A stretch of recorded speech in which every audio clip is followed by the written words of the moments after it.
Freeway, and it's been going southbound ever since. It's been over in the number 1 lane, and you know, it's always the weirdest thing. It's if you need to be someplace to get to work, you're going to get stuck in traffic. If it's a pursuit, it always seems really wide open. This car making really great time, staying ahead of California Highway Patrol. We're making our way into the Fountain Valley area right now. Southbound 405, California Highway Patrol in pursuit of a vehicle. Original want, just failure to yield.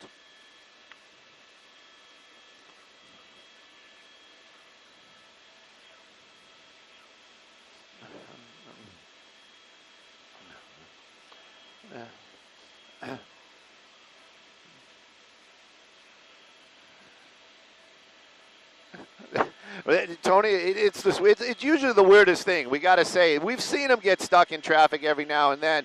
In this case right here, though, you can see that vehicle making better than freeway speeds. California Highway Patrol right behind it there. They've been doing that, handing it off to other. It's still this California Highway Patrol, but different patrol areas as it would be. It started up in South LA, so the original cars that are behind it, there might still be one of those, but for the most part, every time we get into a different area, as we're making our way more south and now in the Orange County area, they basically hand it off to other divisions. That's been going on. So these are fresh officers that are right there behind it. That's the first time we saw them kind of change lanes there. Don't know what that was about. Original want, you know, this is one of the things you got to kind of wonder. California Highway Patrol, yep.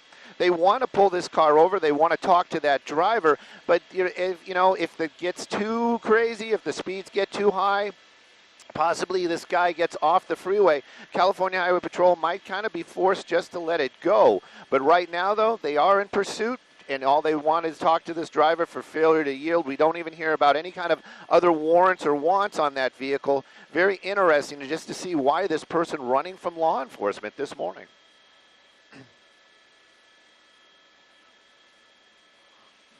Right.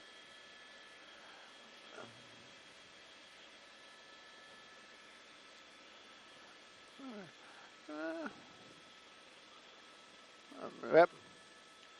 But when anybody's running from law enforcement, you got to kind of think that driver's probably looking more in the rearview mirror than what they're looking ahead of them, and that always adds tension to when we watch these things. And you're right, when he starts changing lanes erratically, that's something different as well. Right now, though, it looks like he's just kind of trying to blend into traffic. I don't know if this is some idea that maybe this driver is just going to just keep driving to their destination and pull over. We've seen that in the past, but in this case, these speeds are just a little bit faster than what's going on down there. And of course, the folks driving this morning, they're just going to work, going about their day. They really having no idea that this vehicle's coming up on them a little faster than what the traffic is. You can see it right there. He's basically passing a lot of these folks. I'm looking out the window just wondering if it's getting a little bit denser down there. It is as we make our way over to John Wayne, so we're going to be in the Costa Mesa area, Santa Ana.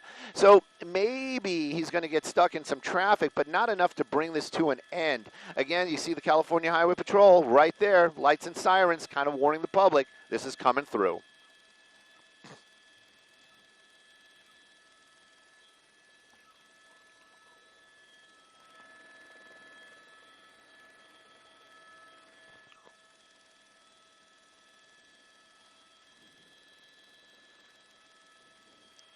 Right, and that's, and this is the thing. In this case right now, we're hearing from our assignment desk that they're getting information that it's a possible female driver behind the wheel.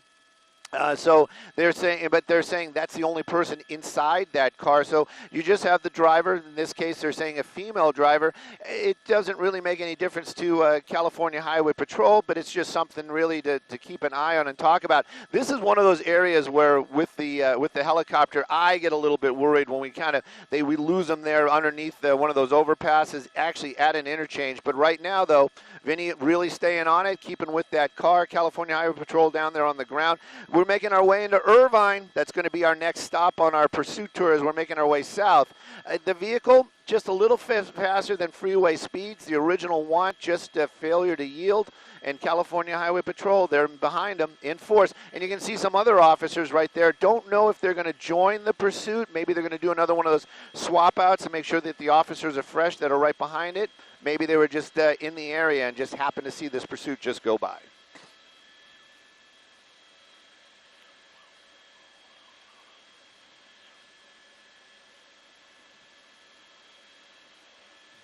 We are in our backup helicopter.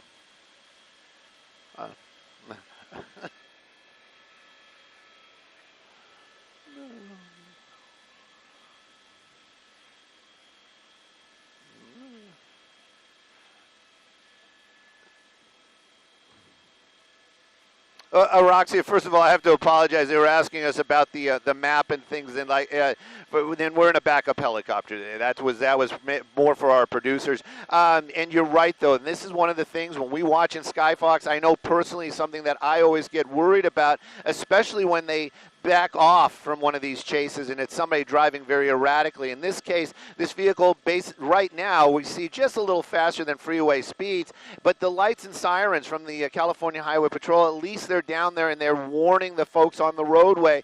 You know, something's coming up, maybe in this case just a little bit faster, but at least it gives the civilians or everybody down there on the road going about their business today an idea that something's going on. Vinny, can you push into that car just a little bit tighter there? I think maybe those officers that we were talking about just moments ago put out some spike strips, because it definitely looks like the driver front is going flat. So hopefully this thing is going to start coming to an end out here as that first tire really starting to get flat out there.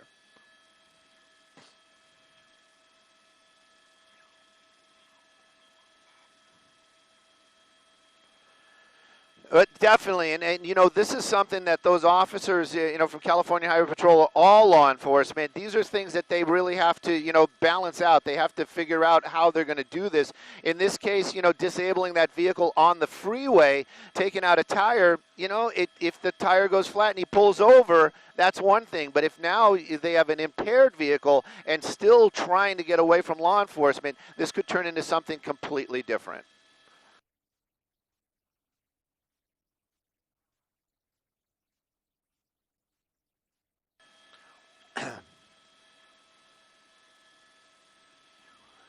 Yeah. It definitely slowing down. Definitely slowing down. Yeah, and you know, Roxy and Tony, that's one of the things. We watch these chases all the time, and if that vehicle not stopping, and law enforcement, they have information. They can figure out who this car belongs to. This is getting a little bit tense right here, because this car definitely down one tire right now. The speeds seem like they're almost speeding up. Maybe it's a little bit of that dust and dirt. Definitely all the way in the emergency lane. But you just kind of got to wonder, this person now with a vehicle that's a little bit impaired, could be a lot impaired depending upon, you know, that driver's skill set. But you just got to wonder, why do you keep running if this really was, as we've been saying, just a traffic stop? This person refusing to stop this morning, and now that tire going flat. I have a feeling we're going to see parts of that coming off that car here in just a moment or two.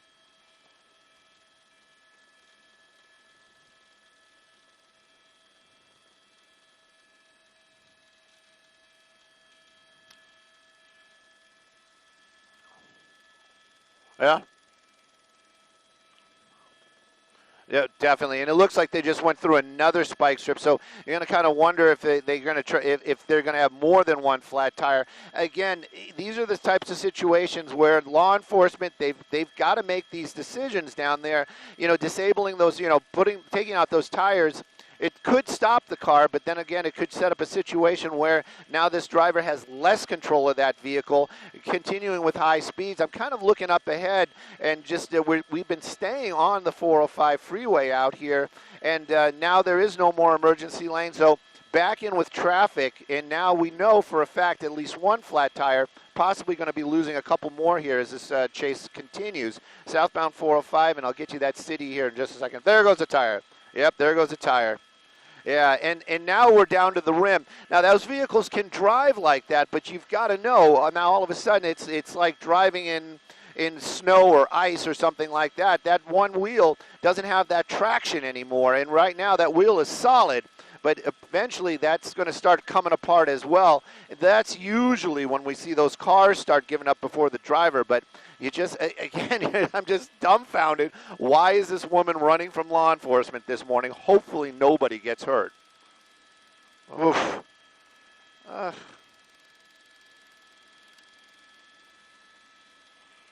Yeah.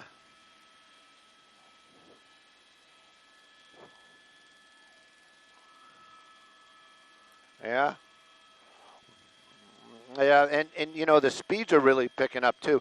I'm not sure, but you know, the speeds are really picking up, and we all know, we've been just talking about it, you know, this vehicle less able to drive quickly, less able to perform. If they have to stop suddenly, you have no tire on that front wheel, so now you're down, you know, a quarter of what your braking capabilities are. And we don't know. That other spike strip might have taken out a tire on the other side, but this person continuing to push that little car this morning, I'm not sure exactly what it is. Might be a little Ford Focus down there, but really, you know, that truck basically driving next to this person, probably saying, hey, don't you know you got a flat tire? And he's got to know that law enforcement is behind him. So just...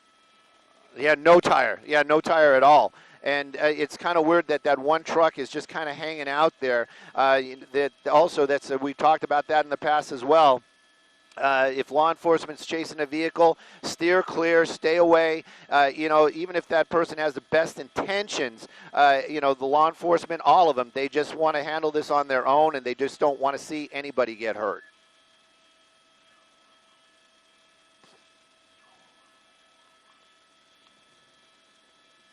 Ugh.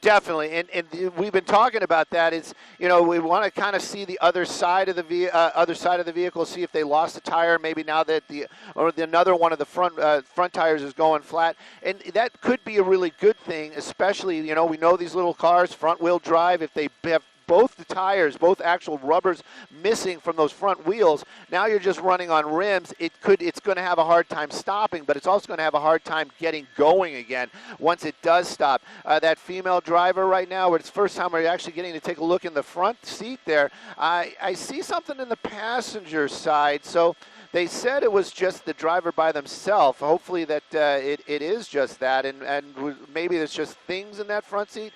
But we're taking a look. We're going to get onto the other side of the car there, see if that passenger side front is going flat as well.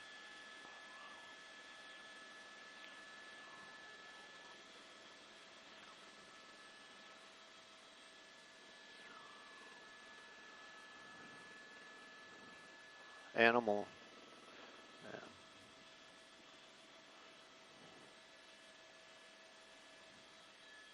Yep.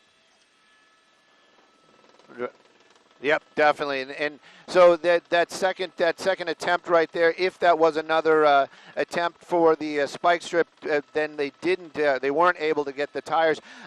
Also, Roxy, I'm kind of with you. You mentioned it. I'm hoping that's not a pet. Looks like we are going to be exiting the freeway right here. We'll get you some streets here in just a second, but this would be the opportunity if there are no other civilian cars around, and there are quite a bit. This might be a spot where the California Highway Patrol might be able to use a pit maneuver. There you go. You saw those sparks coming off that front wheel when they were locking it up right there as they're coming up to traffic. This is one of those ones where a lot of people at home, you know, they're armchair generals. They're like, just block them in.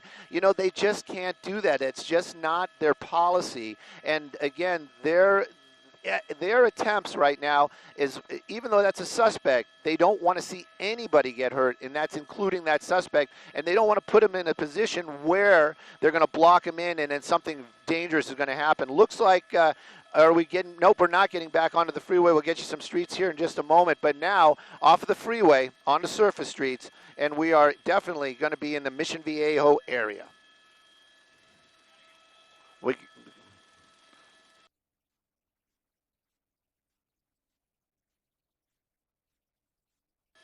We just don't know. We're working. I'm working with Vinny and our pilot this morning. We're trying to make sure we stay in a position where we can keep an eye on this car. All these times they're in traffic like that, we've seen these in the past, and I just kind of wonder if this person really has a destination for some reason. Maybe they just want to get the car back to their home, or they feel safer there for some reason. This is one of those situations where, whatever the reasoning is, I can assure you that that vehicle's probably going to wind up in impound, even if it is parked at this person's residence. So you always kind of wonder why they seem to want to go someplace opposed to just pull over, and especially if it's something as minor as just a traffic infraction. The chase continuing out here, and again, I believe we're going to be on Paseo de Valencia. Again, we're still working to get here exactly the street names, but you can see this chase continuing, and again, very little traffic. But when we come up these red lights, you know that car impaired, hitting the brakes hard there. At least they stopped at the traffic light.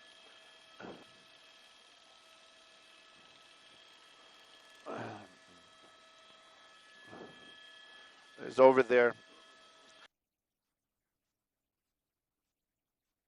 That's right, Roxy, and you know we've talked about that in the past as well. You know, if he's running a stop sign, if he's not using his blinker or something, this could be the time when they could do the pit maneuver.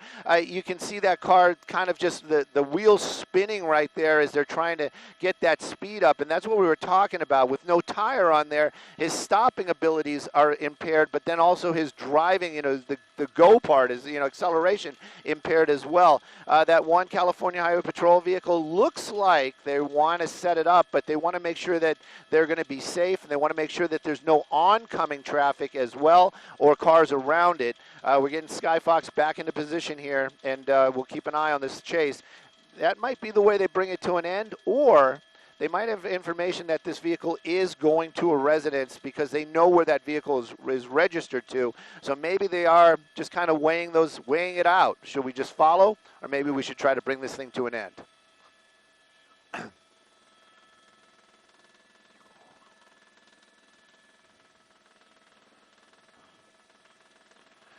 Just right for sure, and we've seen it in the past where, you know, the California, any law enforcement, they'll go ahead and they'll do those pit maneuvers, and it'll be a little too fast, or we're so used to watching this, we know the procedures, and we'll watch something like that, and we just kind of go, oh, he's good, look how fast, and they do. You know, there is a reason behind why they do it when they do it, and we've seen them go south, we've seen them go wrong, and we also seen him act very well. Here we go, a hard stop again, and looks like he's trying to, oh, look at that. See, this is where it's going to start getting really dicey, and this is where the California Highway Patrol is going to say they're taking too many chances, and they're going to try to bring this to an end.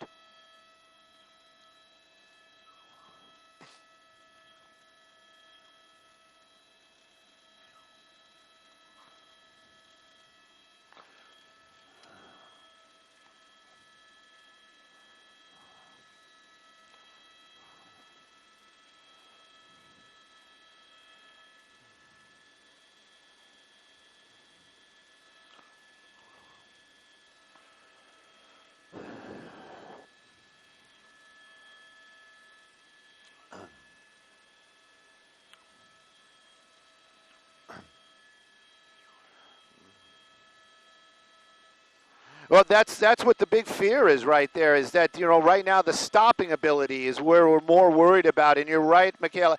A lot of that smoke, probably that front wheel, that drive wheel, just spinning because it has no tire on it. So when this driver's trying to go, it's just going to start spinning, and it's really going to damage the rim, and that might be the big plus. That might be what brings us to an end when that car runs out of rim. It just might not be able to go anymore. California Highway Patrol, they're tasked with the difficult question: how to bring this thing to an end.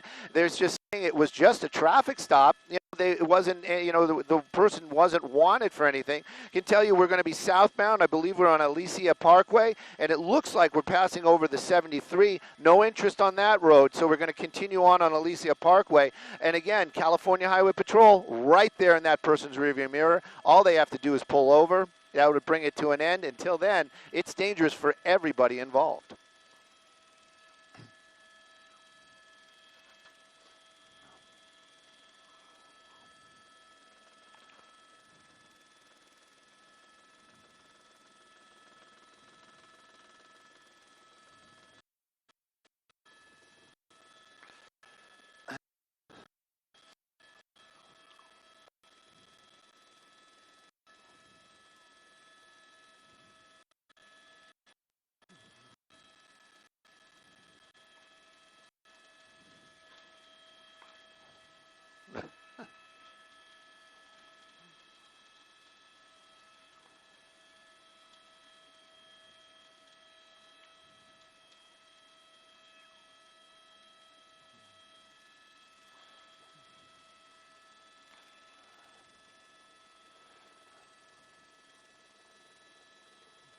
That's right, Michaela. And, you're right. This vehicle, for the most part, stopping or trying to stop when it needs to, to be safe. We did see it run that one light earlier on, but it basically was just trying to, here we go again. There's another green in the center there, hard on the brakes. You saw a lot of smoke coming.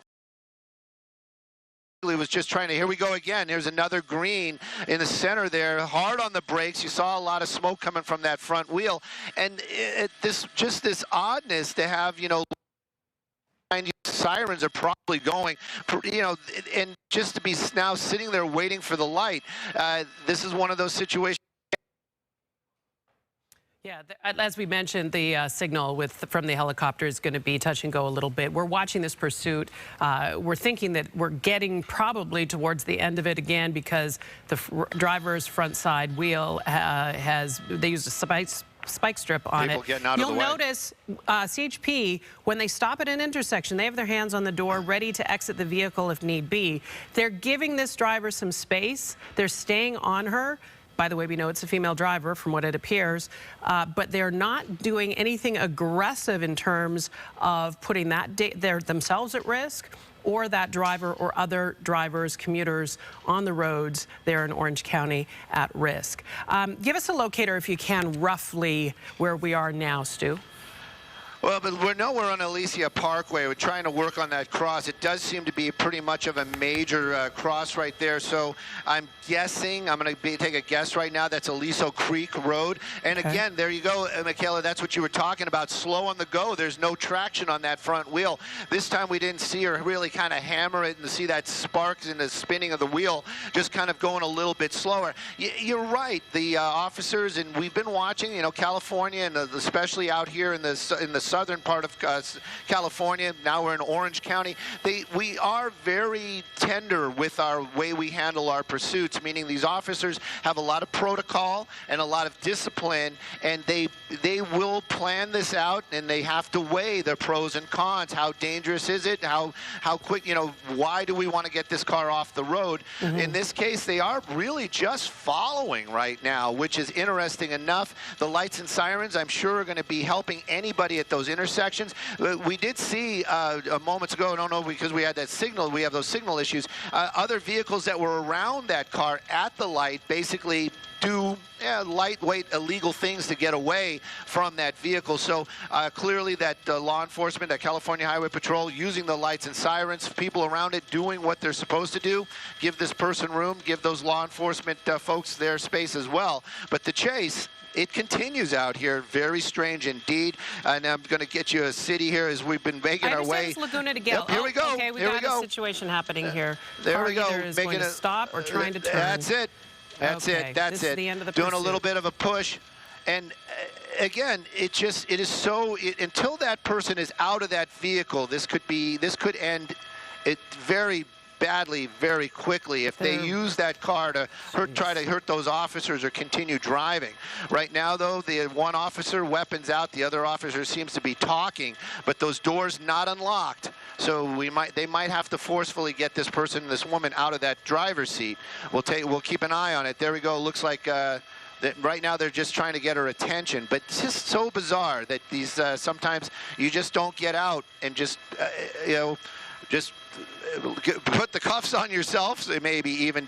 This is putting so many people at danger, but that one officer right now holstering the weapon, and it looks like they're getting out something to break the windows to get that driver out of the car. All right.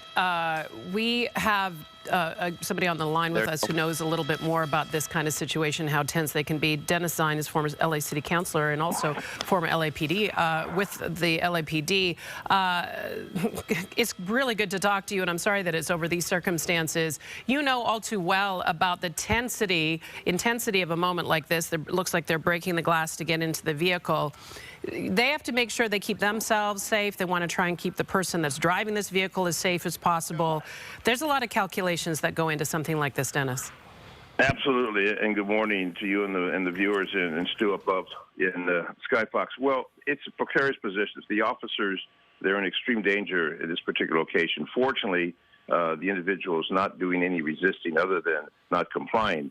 They will break the window. They use an asp or a baton, a PR-24, break the window.